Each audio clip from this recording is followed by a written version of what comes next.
స్వామి మరి ద్వాదశ రాశులు అంటారు, ఒక్కొక్కలది ఒక్కొక్క రాశి. ఇప్పుడు ఏంటంటే 5 రాశులలో ఒక రాజయోగం, ఈ 3 రాశులలో పరిస్థితి ఉత్తదే గట్టిగా బాయిల దుంకే పనే వచ్చేటట్టున్నది. వీళ్ళ పరిస్థితి మొత్తం దోస్తులంతా మోసం చేస్తారు, ఒక రాశి వాళ్ళకి ఇట్లా భయపెడుతున్నారు. ఈ ద్వాదశ రాశులు ఎట్లున్నాయి దబదబా చెప్పు. ప్రధానంగా ఇప్పుడు ఈ విశ్వాసనామ సంవత్సరంలో కొన్ని రాశుల వాళ్ళకి కొంచెం ఇబ్బందికరమైనటువంటి పరిస్థితులు ఉన్నాయి. సో ఒక 2-3 రాశులకు మాత్రమే కొంచెం మంచి ఫలితాలు కలుగుతున్నటువంటి పరిస్థితి. సో ఓవరాల్గా ఈ రాశులను బట్టి వాళ్ళ జాతకంలో ఏ జరుగుతాయి అనేది బాగుంటుంది అనేది కాదు. వాళ్ళ జన్మలగ్నాలు వాళ్ళ పూర్వజన్మ సుకృతాలను బట్టి జరుగుతూ ఉంటాయి. కానీ ఈ సంవత్సరం కొన్ని రాశుల వాళ్ళకి మంచి ఫలితాలు, ఎక్కువ రాశుల వాళ్ళకి చెడు ఫలితాలు కలిగే అవకాశాలు కనిపిస్తున్నటువంటిది. ముందుగా మనం మేషరాశిని తీసుకుంటే మేషరాశికి ఏలినాటి శని ప్రారంభమైంది, వ్యయంలో శని ఉండటం. సో ఇవన్నీ కూడా కొంచెం మైనస్లుగా తీసుకోవచ్చు. సో ఇక్కడ గురుడు ద్వితీయంలో ఉండి వాళ్ళకు కొంత బలం చేకూరుస్తున్నటువంటి పరిస్థితి. సో ఓవరాల్గా తీసుకుంటే యావరేజ్గా ఉంటుంది, కానీ గొప్పగా ఉందని చెప్పడానికి లేదు, అట్లని చెడుగా ఉందని చెప్పడానికి లేదు. వీళ్ళకి మేషరాశి వాళ్ళకి ఇట్లా ఆదాయము వ్యయము అవునమ్మా. అంటే వీళ్ళ పాప ఫలాలు ఈ సంవత్సరం ఆదాయ పరంగా వీటిని పాప ఫలాలు అంటాం అనమాట. అదే సో వాటిని బట్టే ఇవి క్యాల్కులేట్ చేయటం జరుగుతుంది. సో ఆదాయం వచ్చేసి ఈ మేషరాశి వారికి చాలా తక్కువ, 2 బిడ్డ పాపం ఖర్చులు విపరీతమైనటువంటి ఖర్చులు, వ్యయం 14.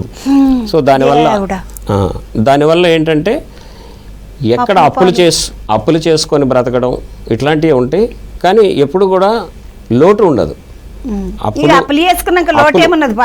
అప్పులు.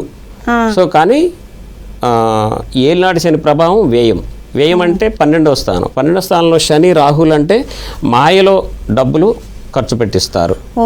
రాకపోవడమే ఇబ్బంది ఉంటే ఆ వచ్చినటువంటి అన్యాయంగా ఖర్చు పెట్టడం, అంటే సద్వినియోగం అయ్యే వాటికి మంచి కార్యక్రమాలకి ఖర్చు పెట్టడం కాదు, చెడు పనులకి నిరుపయోగమైనటువంటి ఖర్చు అని చెప్తాం దాన్ని. వ్యయంలో ఆ విధంగా ఉంటుందన్నమాట.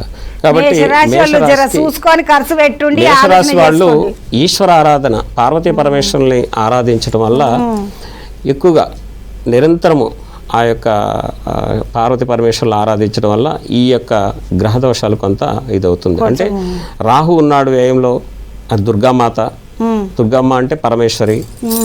కాబట్టి వ్యయంలో శని వల్ల శని యొక్క బాధలు తీర్చాలంటే శివయ్య కనుక వాళ్ళని ఆరాధించటం, అవకాశం ఉన్నంత వరకు మంగళవారం రోజుల్లో, శనివారం రోజుల్లో నాన్ వెజ్లు, ఎగ్లు ఇలాంటివి తినకుండా కొంచెం జాగ్రత్తలు తీసుకొని ప్రశాంతంగా ఉండడం కోసం దైవిక ఆరాధన ఒక్కటే, అంటే ఈ కష్టకాలాన్ని అధిగమించాలంటే భగవద్ ఆరాధన ఒక్కటే దీనికి మార్గం. యోగా, మెడిటేషన్ ఇలాంటివి చేసుకోవాలి, లేకపోతే వీటి వల్ల మానసిక పరిస్థితి ఇబ్బంది పడుతుంది, మానసికంగా డిస్టర్బెన్స్ అవుతూ ఉంటారు.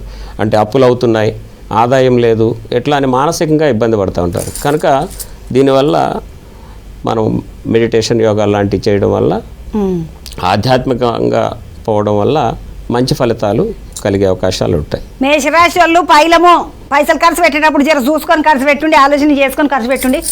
శివునికి పార్వతమ్మకు ఇద్దరికి దండం పెట్టుకొని మంగళవారం శనివారం జర మటన్ చికెన్ తినకూడదు.